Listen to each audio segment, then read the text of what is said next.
Students, now we are going to start with the next answer, that is factor affecting elasticity of demand. अभी ये क्या है?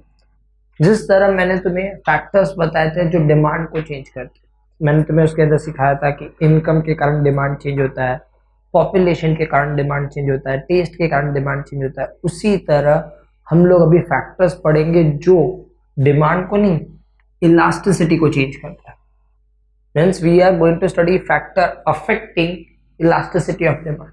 So, what are that kind of factors जिससे elasticity increase हो जाता है कोई प्रोडक्ट का या फिर इलास्टिसिटी डिक्रीज हो जाता है। सबसे पहले हम लोग फर्स्ट पॉइंट से स्टार्ट करते हैं, nature of commodity. Means commodity का नेचर क्या है, क्या वो नेसेसिटी है कि ये लग्जरी। उसके बेसिस पे पता चलेगा कि कब इलास्टिक होता है और कब इनइलास्टिक होता है। सबसे पहले हम लोग स्टार्ट करते हैं नेसेसिटी के केस में। स्टूडेंट्स, तुम लोग ही मुझे बताओ, जो हमारे लिए नेसेसिटी है, जो हमें चाहिए, अगर ऐसे प्रोडक्ट के प्राइसेस बढ़ते हैं तो उसकी डिमांड में रिस्पॉन्स ज़्यादा आएगा कि कम आएगा? कम आएगा, बिकॉज वो हमें चाहिए।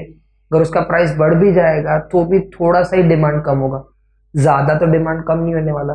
सो डिमांड में रिस्पॉन्स बहुत कम आता है, और डिमांड में रिस्पॉन्स कम आने के कारण वो इनइलास्टिक बन जाता है। मीन्स जो प्रोडक्ट नेसेसिटीज होते हैं उन केसेस में तुम इलास्टिसिटी चेक करोगे तो तुम्हें लेस देन 1 मिलेगा।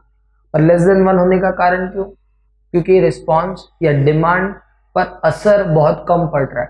प्राइस भले बढ़ रहा है लेकिन डिमांड पे असर बहुत कम आएगा। लेकिन लग्जरी ले लो फॉर एग्जाम्पल, लग्जरी जैसी चीज़ों के प्राइस अगर बढ़ जाते हैं तो तुम क्या देखोगे कि पर्सन डिमांड तुरंत कम कर देगा। मीन्स असर उसके डिमांड पे बहुत ज़्यादा है। जैसे कि टीवी या फिर कोई लग्जरी मोबाइल, तो तुम उसके प्राइसेस को अगर मार्केट में बढ़ते हुए देखोगे तो उसकी डिमांड थोड़ी सी कम नहीं होगी, बहुत ज़्यादा कम हो जाएगी। सो इस पर रिस्पॉन्स बहुत ज़्यादा आ रहा है, and because of the more response luxury product will usually have elastic demand. So necessity वाले प्रोडक्ट के अंदर you will see in elastic demand, luxury product के अंदर you will see elastic demand. Means product का nature बताएगा कि elasticity कैसी है। प्रोडक्ट अगर नेसेसिटी है, वो नेचर है, तो इलास्टिसिटी कम होगी। प्रोडक्ट अगर लग्जरी है तो इलास्टिसिटी ज़्यादा होगी। Next is availability of substitute. Students, अगर पेट्रोल जो हम रेगुलर लेवल पे यूज़ करते हैं, आज अगर उसका प्राइस बढ़ जाता है तो क्या हम उसकी डिमांड को कम कर देते हैं? नहीं, हम ज़्यादा कम नहीं कर सकते क्योंकि हमारे पास दूसरा ऑप्शन नहीं है। तो जिसका दूसरा ऑप्शन नहीं होता ना, हम उसकी डिमांड को कम नहीं कर पाते, और नहीं कर पा रहे इसलिए उसमें रिस्पॉन्स बहुत कम आ रहा है। तो जिसके मार्केट में ऑप्शंस नहीं है या सब्स्टिट्यूट अवेलेबल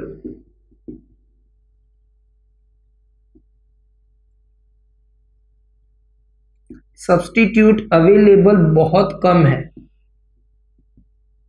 उसका डिमांड इनइलास्टिक होता है।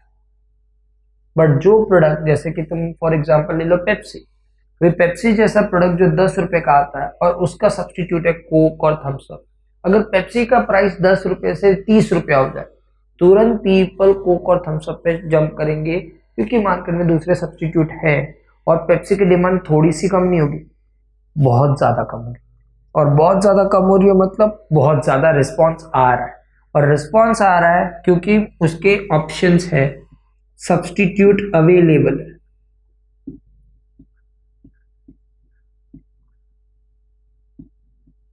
सो दोज प्रोडक्ट जिसके सब्स्टिट्यूट अवेलेबल नहीं होते या कम होते हैं, उसकी डिमांड इनइलास्टिक होती है, और जिसके सब्स्टिट्यूट अवेलेबल होते हैं उसकी डिमांड इलास्टिक हो जाएगी। Number 3, number of use.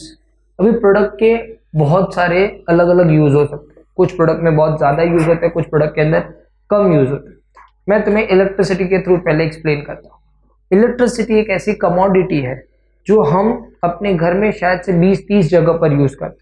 Means उसका यूज 20-30 उसके मल्टीपल यूज है, और मल्टीपल यूज होने के कारण जब भी प्राइस बढ़ जाएगा इलेक्ट्रिसिटी का, तो हम फालतू जगह पर यूज करना बंद कर दें। शायद हो सकता है कि अगर इंसान अफोर्ड ना कर सके इलेक्ट्रिसिटी तो घर में गीजर नहीं रखे, उसको हटा दे, या फिर अगर कोई भी चीज़ को मिक्स करना है, जो मिक्सर होते हैं उसको हटा देंगे, या फिर जो इलेक्ट्रिक स्टोव होगा उसकी जगह पे गैस स्टोव लेके आएंगे। मीन्स हम उसके यूज को कम कर देंगे, हम कुछ कुछ जगह पर उसको हटा देंगे। और अगर तुम उसके यूज को कम कर रहे हो मतलब तुम उसकी डिमांड को कम कर रहे हो, और अगर तुम डिमांड को कम कर रहे हो मतलब रिस्पॉन्स आ रहा है, असर आ रहा है। जैसे ही दाम बढ़ा तो तुमने अपने यूसेज को कम करना चालू कर दिया और तुमने रिस्पॉन्ड करना चालू कर दिया। तो मल्टीपल चीजों की डिमांड को कम करना पॉसिबल है और उस पर इफेक्ट आएगा, इसीलिए वो इलास्टिक होता है। बट सिंगल यूज वाले प्रोडक्ट जैसे कि मार्कर, अभी इसको तो एक ही जगह पे यूज करते हैं लिखने के लिए, अगर प्राइस बढ़ जाएगा तो हम थोड़ी ना खरीद कर बोलेंगे कि अभी लिखना भी नहीं है, तो खरीद कर करेंगे क्या। जो चीज एक ही जगह पर यूज होती है उसके यूज को और कम करना पॉसिबल नहीं है, और कम नहीं कर सकते मतलब तुम रिस्पॉन्स नहीं दे पा रहे हो, उसकी डिमांड को कम तुम नहीं कर सकते। हेंस वैसे प्रोडक्ट की डिमांड क्या होगी, इनइलास्टिक होगी। जो नेसेसिटी वाले प्रोडक्ट होंगे इनइलास्टिक, लग्जरी इलास्टिक, सब्सटीट्यूट नहीं available inelastic, substitute available elastic, single use product inelastic, multiple use product inelastic. So मैंने तुम्हें ये 3 पॉइंट एक्सप्लेन कर दिए कि कौन से केस में क्या होगा। अभी और थोड़े पॉइंट्स है वो भी कवर कर देते हैं। Now the 4th point is habit. अगर कोई चीज की आदत है, हैबिट, और उसका प्राइस बढ़ जाए, क्या डिमांड कम होती है? नहीं, डिमांड तुम ज्यादा कम नहीं कर पाओगे, मीन्स रिस्पॉन्स नहीं आएगा। तो जिसकी हैबिट होती है, हैबिचुएटेड गुड्स जिसको बोलते हैं, वैसे गुड्स का अगर इलास्टिसिटी कैलकुलेट करोगे इन इलास्टिक ही मिलेगी।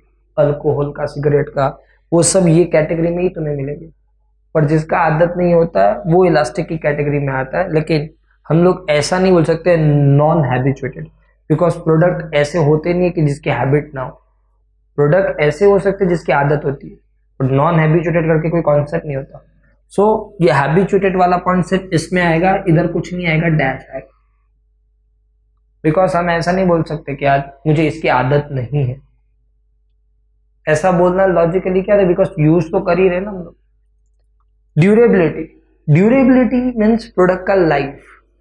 आज जो प्रोडक्ट का लाइफ बहुत कम होगा वो चीज बार बार खत्म होती है, और बार बार खत्म होने के कारण बार बार लगती है। जैसे कि पेरिशेबल प्रोडक्ट होते हैं, सब्जी, वो हम लोग ज्यादा टाइम नहीं रख सकते, वो बार बार खत्म होती है, इसलिए हमें उसको बार बार खरीदना पड़ता है। और बार बार खरीदने जाओगे और दाम बढ़ भी गया तो हम थोड़ी ना उसको नहीं लेंगे, फिर भी लेते ही है, मीन्स उसके डिमांड पे असर नहीं पड़ता। तो जो प्रोडक्ट का लाइफ कम होता है और वो पेरिशेबल होते हैं तो फिर वो इनइलास्टिक होते हैं। लेकिन जो प्रोडक्ट का लाइफ ज्यादा होता है, जैसे कि हम लोग घर पे फैन का यूज करते हैं, अगर वैसी चीज का मतलब थोड़ा बहुत सोचो कि फैन जूना हो गया और तुम मार्केट में फैन खरीदने के लिए गए और प्राइस बढ़ गया, तो तुम क्या सोचोगे, अभी नहीं लेना है। क्यों? क्योंकि अभी भी खत्म नहीं, अभी भी ये चल जाएगा, और ये चल सकता है, मीन्स तुम ना बोल सकते हो, और ना बोलोगे मतलब तुम डिमांड कम कर रहे हो, रिस्पॉन्स दे रहे हो। और इसीलिए ड्यूरेबल प्रोडक्ट जो होते हैं will come under elastic. So perishable product will be inelastic, durable product will have elastic. Complementary goods, बहुत सारे ऐसे गुड्स होते हैं जो कॉम्प्लीमेंट्री रोल प्ले करते हैं, मीन्स हम एक गुड्स लेते हैं तो हमें दूसरा लेना ही पड़ता है। जैसे कि आज हम लोग मोबाइल लेते हैं तो साथ में हेडफोन लेते हैं या सिम कार्ड लेते हैं, या फिर तुम्हें दूसरा एग्जांपल दूं तो कार लिया तो फ्यूल लगेगा, तो एक चीज लेते हैं तो दूसरी चीज लेनी पड़ती है, भले वो महंगी हो। आज पेट्रोल का प्राइस बढ़ जाएगा, थोड़ी ना हम लोग ऐसा बोलेंगे नहीं कार नहीं चलाना, तो फिर लिया। प्राइस अगर बढ़ जाता है फिर भी हम उसको खरीदते हैं मार्केट में, और डिमांड कम नहीं करते, मीन्स रिस्पॉन्स नहीं आता। कॉम्प्लीमेंट्री गुड्स के केस में रिस्पॉन्स नहीं आता और उसकी डिमांड इनइलास्टिक होती है। एंड इधर वंस अगेन कोई पॉइंट नहीं है, सिर्फ उन्होंने ये वाला पार्ट ही एक्सप्लेन किया है। तो हैबिट वाले प्रोडक्ट जिसकी आदत है वो इनइलास्टिक होते हैं। ड्यूरेबिलिटी के हिसाब से perishable product inelastic, durable product elastic. And complementary में कॉम्प्लीमेंट्री प्रोडक्ट होगा तो इलास्टिक होगा, बट अगर कुछ भी नहीं है तो वहां पे मैंने डैश पुटअप किया हुआ। So these are the further 3 point जो बताता है कि प्रोडक्ट कब इनइलास्टिक बनेगा और कब इलास्टिक बनेगा। और 3 पॉइंट है वो भी कंप्लीट कर लेते हैं and that will be the end of the answer. So last 3 points, अभी हम लोग लास्ट 3 पॉइंट को कवर करते हैं। फर्स्ट ऑफ ऑल इनकम, अगर पर्सन के पास बहुत पैसा है और अगर ऐसे लोगों को तुम थोड़ा सा ज्यादा चार्ज करोगे तो उनकी डिमांड में कोई फर्क नहीं पड़ता। जैसे कि मैं अंबानी ब्रदर्स की बात करूं, अगर उनके बेटे मार्केट में कोई प्रोडक्ट को परचेज करने जाते हैं और अगर मैं उनके प्रोडक्ट के प्राइसेस को बढ़ा दूं, क्या उनकी डिमांड पे असर पड़ेगा? नहीं पड़ेगा। सो हाई इनकम वाले पीपल को जरा भी असर नहीं पड़ता है और इसीलिए उनकी demand inelastic, high income people. लेकिन हम जैसे मिडिल क्लास पीपल, उनको थोड़ा सा प्राइस बढ़ा के अगर कोई देगा तो हमारे डिमांड पे असर आना चालू हो जाता है और हम रिस्पॉन्ड करना चालू कर देते हैं। हम शायद से वो प्रोडक्ट की डिमांड को कम करके दूसरे प्रोडक्ट पे चले जाए बिकॉज अभी वो हमारे बजट में ना हो। सो लो इनकम पीपल या middle class people will come under the category of elastic. Next is urgency, कोई चीज तुम्हें अर्जेंटली चाहिए और उसका दाम बढ़ जाए तो क्या डिमांड कम होगी? नहीं कम होगी, रिस्पॉन्स नहीं आएगा। सो जो एकदम अर्जेंट है या मोर अर्जेंट, ऐसी चीजों के केस में अगर कोई हमें ज्यादा दाम लगा भी देता है फिर भी हम डिमांड करते हैं क्योंकि वो चाहिए हमें। सो उसकी डिमांड इनइलास्टिक हो जाती है। लेकिन कोई उतना अर्जेंट नहीं है, लेस अर्जेंट है और प्राइस बढ़ा देगा तो हम लोग क्या बोलेंगे? अभी नहीं, बाद में ले लेंगे। सो वैसी सिचुएशन के अंदर हम डिमांड को कम कर सकते हैं क्योंकि वो इतना अर्जेंट नहीं है। इसीलिए तो तुम देखते हो कि मेडिसिन जैसी चीजों के प्राइसेस ज्यादा होते हैं क्योंकि वो कभी भी इंसान को चाहिए तो अर्जेंट लेवल पे ही चाहिए होती है और उसके प्राइसेस ज्यादा होने के कारण बाद में इंसान खरीदते समय ये नहीं सोचता कि यार दाम ज्यादा है, वो ले लेता है क्योंकि उसको अभी जरूरत है उसकी। लास्ट है टाइम पीरियड। टाइम पीरियड के अंदर वो तुम्हें बोलने की कोशिश कर रहे हैं कि तुम एडजस्ट कर पा रहे हो कि नहीं। अगर तुम्हें बहुत कम टाइम दिया जाता है तो तुम एडजस्ट कर नहीं पाते और ज्यादा टाइम तुम्हें मिलता है तो तुम एडजस्ट कर लेते हो। जैसे कि मैं तुम्हें बताऊं कि अगर तुमने एक नई कार परचेस की और उसके अंदर तुम पेट्रोल को एज ए फ्यूल यूज कर और पेट्रोल का प्राइस अभी बढ़ गया तो तुम तुरंत तो कुछ कर नहीं सकते। तुम्हें जब तक दूसरा ऑप्शन नहीं मिलता तब तक तो पेट्रोल खरीदना ही पड़ेगा। तो शॉर्ट टाइम के अंदर तुम कुछ नहीं कर सकते और तुम्हें उसकी डिमांड करनी पड़ेगी शॉर्ट रन के अंदर कि अभी मैं ले लेता हूँ, बाद में देखूंगा। बट अगर तुम्हें थोड़ा टाइम मिलता है तो तुम सोचना चालू करते तो शायद तुम अपनी कार को कोई मैकेनिक को देखकर बोलोगे कि अभी ये सीएनजी डाल दे, ये पेट्रोल फॉरवर्ड नहीं रहा। सो अगर तुम्हारे पास टाइम होगा ज्यादा तो तुम क्या कर सकते हो? अपने प्रोडक्ट के टाइम चीजों को एडजस्ट कर दोगे और शायद टाइम के साथ तुम एडजस्ट कर लो जिसके कारण तुम पेट्रोल की डिमांड को कम कर पाओगे बट लॉन्ग टाइम में। और कर पाए लॉन्ग टाइम में मतलब क्या हो जाएगा? इलास्टिक। तो शॉर्ट टाइम में तुम कुछ नहीं कर पाते, तुम्हें चलाना पड़ता है। पर टाइम ज्यादा है, तुम आगे जाके जो चेंजेस करना चाहो तो कर सकते हो, then it will become elastic. So मैंने तुम्हें बताया कि कौन से केसेस में इलास्टिक होगा और कौन से केसेस में इनइलास्टिक होगा। ये सारे फैक्टर्स डिसाइड करते हैं इलास्टिसिटी ऑफ डिमांड।